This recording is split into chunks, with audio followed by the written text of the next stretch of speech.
Hello, আসসালামু আলাইকুম everyone. আ এই উইন্টারে আমি যেটা ভাইরাল বায়োডেন্স কোলাজেন মাস্ক সেটা ট্রাই করছিলাম। এইটা হচ্ছে সেটারই ভিডিও। তো মাস্কটা দেওয়ার আগে আপনার স্কিনটাকে প্রপারলি ময়েশ্চারাইজ করে রাখতে হবে, প্রিপেয়ার করে রাখতে হবে যেন কারণ এই মাস্কটা হচ্ছে ৬ থেকে ৮ ঘন্টার। ওকে? তো আ এর আগে আমি আমি সেরাম দিয়ে মানে সেরাম দিয়ে স্কিনটাকে সেট করে নিছি। তারপর হচ্ছে গিয়ে লিপের জন্য লিপ কেয়ার যেটা সেটা ইউজ করলাম।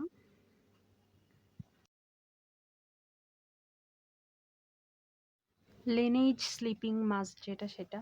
আচ্ছা এখন হচ্ছে আমি a full skin and lip moisturise করার পর এখন হচ্ছে আমি বায়োডেন্স যে মাস্কটা Biodance bio collagen real deep mask এটা খুবই ভাইরাল। এটা সবাই এখন জানে যে মানে কিভাবে কাজ করে বা কিরকম। আচ্ছা তারপরও হচ্ছে আমি বলতেছি এটাতে ফার্স্টে কি ইনগ্রিডিয়েন্ট আছে? এটাতে হচ্ছে আল্ট্রা লো মলিকিউলার কোলাজেন আছে, দেন হচ্ছে ultra low molecular hyaluronic acid আছে।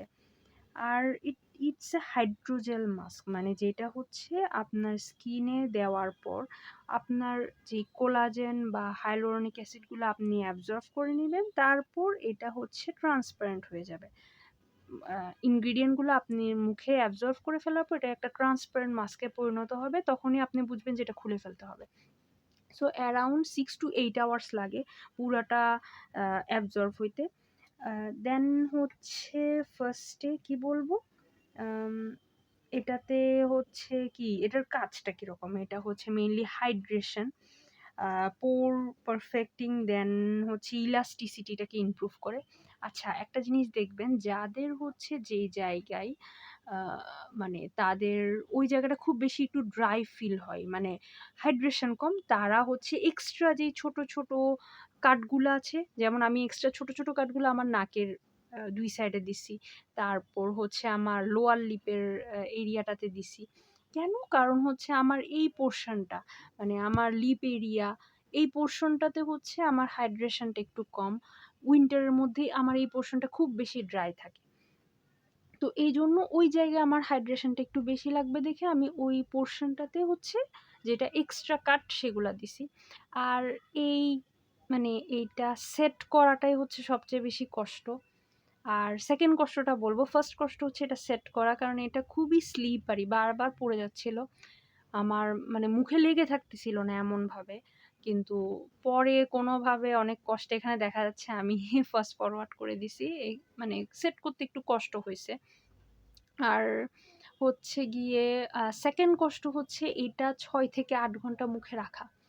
কারণ অনেক সময় দেখা যায় অনেকে বলে যে ঘুমের টাইমে দিবেন। কিন্তু ঘুমের টাইমে দিলে যারা হচ্ছে সাইড বাই সাইড হয়ে শুই, তাদের মুখ থেকে এটা খুলে পড়ে যাবে। ঠিক আছে? তারপর বেশিরভাগ সবাই ফ্লাইটে বা মানে ৬ থেকে ৮ ঘন্টা যেখানে তাদের কোনো কাজ নাই, সেই সময় এটা ইউজ করে। আ যেহেতু আমি ডে টাইমে করছি, আমার লাঞ্চ করতে কষ্ট হইছে। কষ্ট হইছে বলতে আমি খাইতেই পারি নাই বলতে গেলে অল্প করে খাইছি। আচ্ছা যেটাই হোক এখনো এটা সেট করা হয় নাই। এটা সেট করার পর তারপর আমি দেখাবো 1 আওয়ার পর কিরকম লাগতেছে। মানে অ্যাবজর্ব হওয়ার ইয়াটা দেখাবো, অবস্থাটা দেখাবো। 1 আওয়ার পর কেমন লাগতেছে, 3 আওয়ার পর কেমন লাগতেছে। এরকম করে, করে 6 আওয়ার্স। ওকে?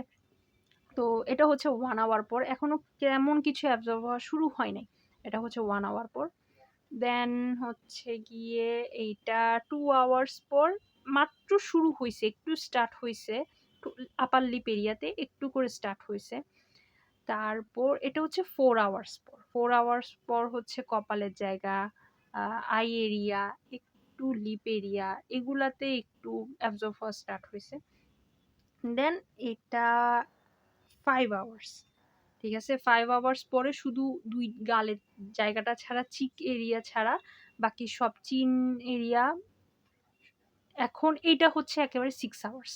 আমি 6 আওয়ার্স এর বেশি রাখি নাই। কারণ আমি আর ধৈর্য ধরতে পারতেছিলাম না। অনেকে আপনারা চাইলে 8 আওয়ার্স রাখলে একেবারে পুরাপুরি অ্যাবজর্ব হয়ে যাবে। তো এটা হচ্ছে আমি 6 আওয়ার্স রাখছি। আফটার 6 আওয়ার্স এটা হচ্ছে রেজাল্ট। এটা মানে আপনার হাইড্রেশনটা দিবে, তারপর পোর কেয়ার করবে, ইলাস্টিক আরেকটা একটা গ্লো দিবে। ইনস্ট্যান্ট একটা গ্লো। ওকে? আ ওকে। আল্লাহ হাফেজ।